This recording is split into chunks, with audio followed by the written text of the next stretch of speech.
E quando você vai solicitar alguma certidão de casamento, nascimento ou de óbito lá no Brasil, ou até mesmo no consulado aqui no Japão também, você tem que tomar muito cuidado, porque com uma certa frequência esses órgãos, eles também erram. Eles têm também erros de digitação, às vezes eles erram um nome, alguma data, né? Talvez data de nascimento, data de casamento. Às vezes é um erro simples, mas esse erro, muitas vezes, quando você vai entregar essa certidão aqui no Japão, não é aceito. E acontece muito das pessoas entrarem em contato conosco para solicitar uma tradução de alguma certidão. E enquanto a gente está traduzindo lá, a gente traduz direitinho.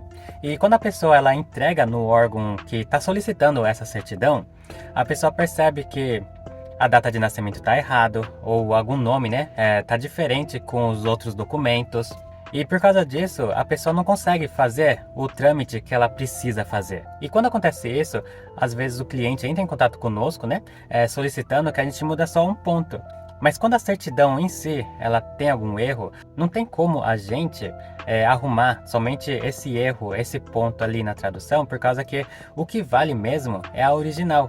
Porque a nossa tradução, na verdade, é apenas um documento para que o funcionário público ele entenda o conteúdo dessa certidão original.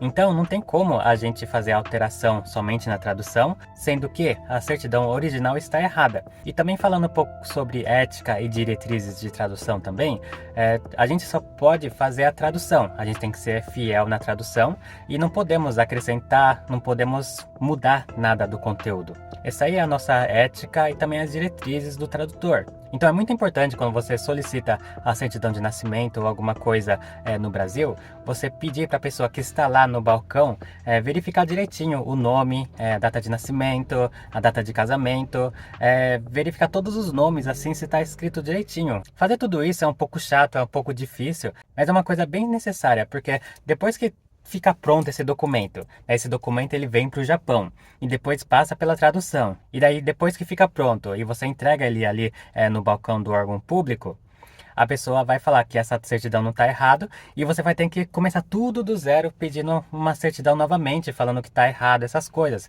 E isso é muita dor de cabeça. E outra coisa também, né? É muito interessante quando você recebe a tradução do seu tradutor, você verificar também se os nomes estão certos, se o tradutor colocou no katakana direitinho, se o tradutor ele colocou ali as datas direitinho, né?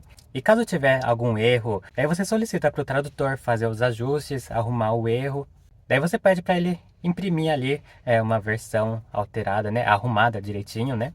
Mas o mais importante é toda vez que você recebe, né, algum documento, você verifica se está certinho. Se tiver errado, você não pode ter vergonha, você tem que falar que está errado, porque senão quem vai se dar mal é você. Então era só isso que eu queria passar hoje. Muito obrigado e tchau!